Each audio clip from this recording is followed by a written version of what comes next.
Salve, pessoal! Hoje nós vamos falar sobre materialização dos espíritos e outros fenômenos.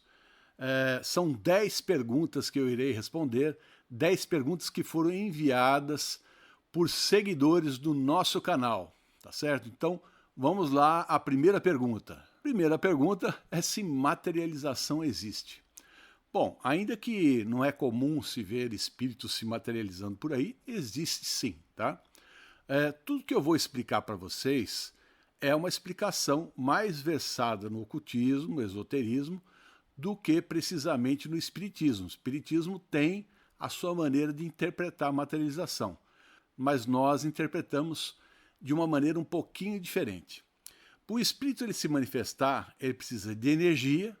Claro, ele precisa estar lá o espírito, né? E aí matéria. Se ele não tiver no plano material, se ele não tiver a energia necessária, ele não vai conseguir materializar. Então forma um triângulo. Essa energia que ele precisa é a energia que nós temos, que é a bioenergia. Só que algumas pessoas têm a capacidade de fornecer uma energia muito especial, que é o bioplasma. Através dessa energia especial, o espírito se carrega de energia suficiente para causar alguns fenômenos físicos, dentre os quais a materialização. Só que para o espírito ele se manifestar e materializar é uma coisa assim muito difícil. E aquele que fornece o bioplasma, no caso um médium, por exemplo, um paranormal, quando ele fornece esse bioplasma, ele se desgasta também. Então, numa materialização espiritual, ele está se aproveitando de uma pessoa próxima que tem a capacidade de fornecer bioplasma. Quando isso ocorre, é possível a materialização de espíritos, mas é uma coisa assim bem rara de acontecer, tá certo? Vamos lá, seguindo em frente. Por que os espíritos não se materializam e convivem conosco? Bom, pessoal, os espíritos não estão mais habitando o plano tridimensional. Eles estão habitando a quarta dimensão, eles estão numa outra esfera, numa outra vibração espiritual. Aqueles que estão em alta vibração espiritual estão nas zonas mais elevadas, ligados à crosta terrestre. Aqueles que têm baixas vibrações estarão nas zonas abissais, tá? Mas os espíritos eles não habitam aqui. Vocês têm que entender que é como se fosse as camadas de uma cebola, tá? Então, nós estamos aqui nesse mesmo lugar onde eu estou aqui falando, está interagindo a quarta dimensão comigo, entendeu? Então, nós estamos também aqui num ambiente astral, mental, está tudo interposto, um em cima do outro. Então, pessoal, é o seguinte, os espíritos, quando eles vêm no plano físico, vamos falar de espíritos iluminados, eles já vêm carregados de energia suficiente para se manter no plano físico por um determinado período de tempo. Isso os esgota claramente energia, eles teriam que pegar a nossa energia. Mas os espíritos iluminados não fazem isso daí. E, aliás, a sua luz permite, às vezes, algumas condições especiais deles poderem se manter por mais tempo ativos no plano físico. Já os espíritos trevosos, para se manifestarem, eles vão em busca do quê? De uma vítima de onde eles podem tragar essa energia. E quando eles percebem pela luz astral uma pessoa que forneça bioplasma, então nesse caso ele vai tentar se acoplar nessa vítima para ele poder tirar esse bioplasma, para ele agir de diversas formas no plano físico, tá certo? Então o espírito ele faz isso aí. Principalmente o espírito trevoso, para ele agir, ele precisa de muita energia. Por isso mesmo os feiticeiros fazem sacrifício de sangue, o que eu nunca recomendo ninguém fazer isso para nenhum tipo de espírito, tá? Não vale a pena, isso eu falo, né? Se bem que há pessoas que ficaram contestando quando eu falei isso, mas eu quero dizer o seguinte, olhe como está a sua vida, veja que isso não vale a pena, tá? Isso é ação de pessoas que trabalham com as trevas e não vale a pena mexer com isso, tá? A tua vida ela só vai para trás, é só você analisar como é que está a tua vida e como ela poderia estar se você tivesse atrelado inteiramente na luz, tá? O resto é ilusão, pessoal, tá certo? Então, é impossível os espíritos eles conviverem. Eles já convivem, na verdade, conosco. Tem muitos espíritos para tudo quanto é lado. Mas no plano físico, tem muito mais espíritos trevosos, espíritos obsessores, espíritos que não sabem o que estão fazendo aqui, né? Obsessores que se acoplam em pessoas que estão numa baixa vibração espiritual. Então, aqui no plano físico, há muitos espíritos que se integram aqui conosco, tirando a nossa energia para se manterem aqui no plano físico. Quando eles não encontram essa energia, eles são absorvidos pelo magnetismo terrestre e são lançados nas zonas espirituais que eles têm, que tenha a mesma vibração que eles, tá certo? Muito bem. As fotos com espíritos materializados são verdadeiras ou não? Houveram fraudes daqueles médiums? Bom, o pessoal deve estar se referindo a Otília Diogo, se eu não me engano, e que ela foi acusada de fraude. Aí teve um episódio que o Chico Xavier estava averbando, dizendo que ela era uma grande médium, aí ela foi acusada, foi desvendado a fraude, porque as roupas dos chamados espíritos foi encontrada numa mala que ela fazia uso. Inclusive tem uma foto muito marcante dela, que é ela mesma, fantasiada de espírito, dá para ver pela feição do rosto. Bom, eu não quero sair por aqui falando que essas fotos são falsas ou verdadeiras, isso não me cabe julgar, tá? Eu sei que materialização existe, só que, para dizer a verdade, eu não acredito muito nessas fotos, tá? A grande parte dessas fotos, para mim, que tá aqueles espíritos cobertos com pano branco, eu não acredito muito não, tá? Eu não já vi espírito manifestado e não tem nada a ver com aquilo lá, tá bom? Então vamos em frente. É possível a materialização de objetos? É possível sim, nas mesmas condições especiais. O espírito ele pode trazer alguma coisa, manifestar, materializar, tá? E às vezes isso acontece de uma maneira inusitada, que você nem imagina. Em trabalhos espirituais, a gente já conseguiu fazer materialização de muitos trabalhos espirituais que foram feitos contra as pessoas. Os próprios espíritos trouxeram para a gente e a pessoa conseguiu quebrar o efeito desse trabalho. Isso também é feito sob algumas condições especiais, tá? Mas existem coisas assim que acontecem corriqueiramente, né? Uma ocasião, eu lembro que meus filhos ainda eram pequenos e a Gisele estava procurando uma pomada para passar, acho que pomada de assadura, alguma coisa assim, ela não sabia onde estava. Ela falou, poxa, onde está essa pomada? Quando ela fez assim, a pomada caiu na mão dela. É um negócio impressionante de falar. A pessoa, não acredito nisso. Eu não estou pedindo para a crença de ninguém. Eu estou dizendo que aconteceu e foi uma coisa que eu vi, né? E depois ainda eu perguntei para o espírito como é que é feito esse mecanismo.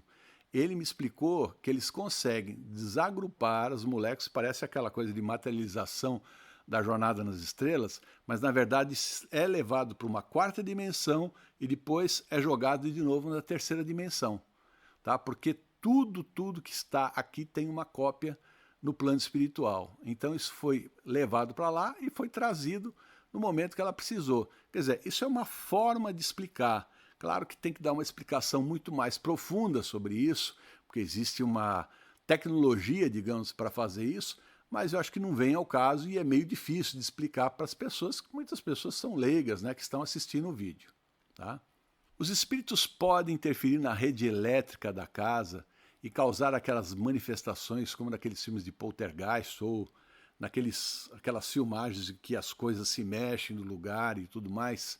Sim, é possível, desde que tenha um médium na casa que vai prover esses espíritos dessa bioenergia para que eles possam se manifestar. Existem alguns casos também em que, principalmente a criança na puberdade, a moça, a menina, quando está na puberdade, às vezes aqueles hormônios, aquela configuração que está formando a transição, né, de menina para moça, podem causar alguns efeitos paranormais. Isso aí a gente já verificou que existiram fatos, sim, de que a própria pessoa estava causando isso. Olha só, era uma coisa desgovernada, descontrolada, tá? Mas os espíritos podem causar, sim, e digamos assim, uma manifestação mais fácil de acontecer. Não é realmente difícil derrubar uma coisa, bater numa porta, fazer barulho, chamar uma pessoa, né, vozes que você escuta. Então essas manifestações, elas de fato existem. Tudo isso eu já comprovei na prática, tá bom? Vamos lá. Nos casos de possessão demoníaca, nos é relatado o caso de pessoas que criam uma força física acima do normal. Em outros casos, a levitação do próprio corpo possuído. Isso é possível? Como acontece? Bom, eu sei que vocês estão vendo muitos filmes aí de Hollywood, né? Então vocês veem aquela coisa da pessoa possuída, vira, faz piruleta no ar e tudo mais. Quer dizer, isto é possível? Sim. Se você tiver uma entidade demoníaca muito poderosa e a pessoa possuída for também uma pessoa que possui, né, bioplasma para fornecer esses efeitos físicos de tremer a cama, de se levantar no ar, coisas assim que você fala assim, não é possível que eu estou vendo isso. De fato existem. Principalmente também a pessoa possuída adquirir uma força sobrenatural. Nós temos um relato aí do tio que enfeitiçou aí a própria família, né, que lançou um feitiço, que está já falecido, e nesse relato tem um menino que ficava possuído por esse tio, que tinha feito um pacto com o demônio. Está nos relatos aí, nas histórias do canal, está aparecendo aí agora o vídeo, vai estar aí nos links aí para vocês assistirem. E esse menino tinha uma força realmente sobrenatural. E ele foi internado, ficava 8 enfermeiros, não conseguiu segurar um menino de 15 anos, magricela além de tudo, tá? Então essas coisas infelizmente existem. Pode um espírito materializado atacar fisicamente uma pessoa? Os casos de vampiros hematófagos e lobisomens tão relatados em diversas culturas do mundo seriam espíritos ou uma classe de seres humanos amaldiçoados? Bom, mais um pouquinho de Hollywood aí, claro que não tem nada a ver com o cinema, não existe esse glamour, né, do vampiro, porque o vampiro é um vampiro de energia, tá? A gente sabe de relatos, tem um caso muito específico de uma ação de um vampiro que estava se manifestando fisicamente, tá, e atacando as vítimas e sugando as vítimas de sangue. Tá? Estava tirando sangue dessas vítimas.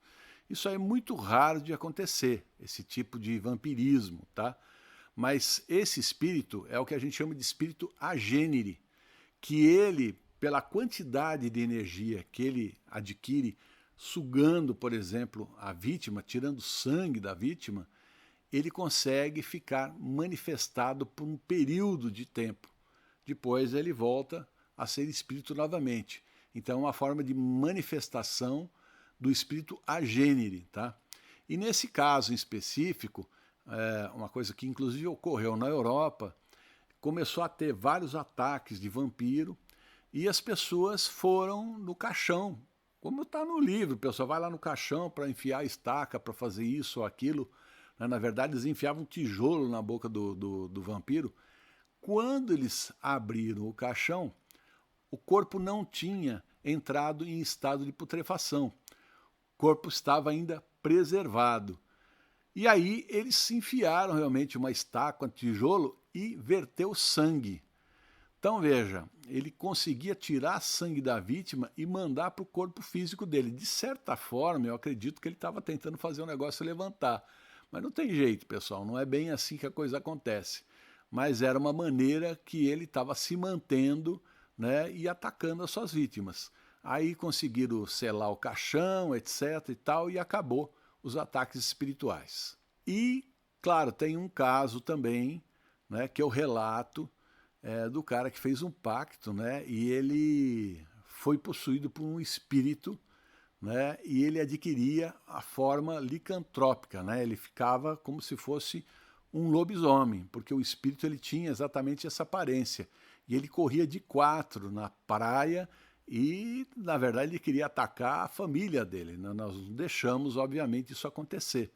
Mas essa característica, se alguém visse um ser desse, uma pessoa, que era uma pessoa possuída, correndo na praia do jeito que ele corria de 4, que a gente cercava com o carro e ele conseguia saltar por cima do carro, era um negócio assim fora do comum, né? Era tipo um animal mesmo, né? Então a pessoa poderia interpretar isso que é um lobisomem que ela estaria vendo, né? Porque está rosnando, está com os dentes para fora, né? Mas não é bem assim. E talvez alguém que tivesse um grau de vidência pudesse ver esse espírito incorporado e aí iam ver o espírito com uma aparência de lobo, alguma coisa assim, tá certo? Então vamos lá. Nos rituais de magia, os espíritos se materializam? Não, a maioria dos rituais de magia que nós realizamos, os espíritos não se materializam, não é necessário, porque nós temos vidência espiritual, então eles se manifestam mesmo espiritualmente e a gente consegue vê-los, consegue conversar com eles, consegue colocar ordem na casa, né, sem nenhum tipo de problema. Para fazer esse tipo de trabalho, de manifestação, que já fizemos, já ocorreu, das pessoas inclusive tocar na entidade e sentir o toque, tá? Aí isso requer uma grande quantidade de energia e, na verdade, a gente ficava muito esgotado. Quando a gente fazia um trabalho desse no sábado, a gente passava o domingo inteirinho na cama. Quer dizer, é um negócio que desgastava muito mesmo. Tá? Então, depois, com o tempo, a gente até parou de fazer, porque a gente estava ficando doente de tanta energia que a gente acabava liberando para fazer esse tipo de trabalho. Tá? Um espírito pode desfigurar uma pessoa, no caso de ataque espiritual? Sim, tem aí a foto de uma moça que eu estou mostrando para vocês, uma cliente minha que, como ela estava, quando ela estava obsediada, na verdade, né, e inclusive até por espíritos trevosos também, e como ela ficou depois. Tem um caso na internet da possessão da Annelise, né, que depois acabou virando um filme, e aí tem uma foto dela que é bem feia mesmo, quando ela estava possuída pela entidade.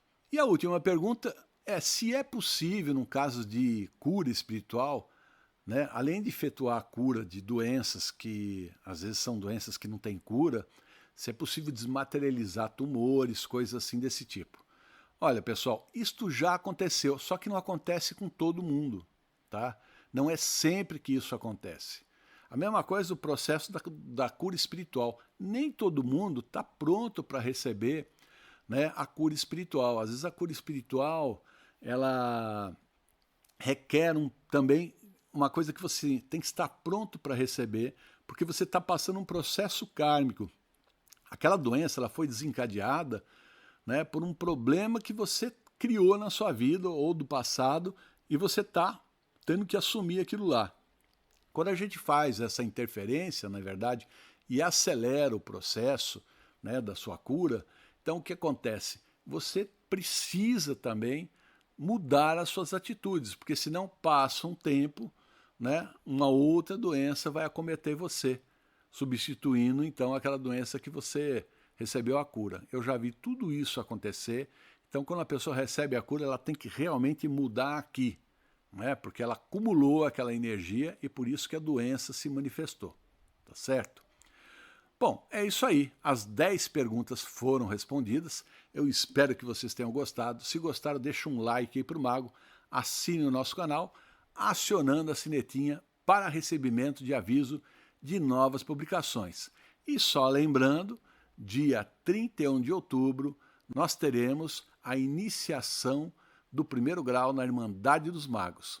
As informações estão em www.cursosdemagia.com.br. Tá certo então, pessoal? É isso aí. Um grande abraço para vocês e até o próximo vídeo. Tchau!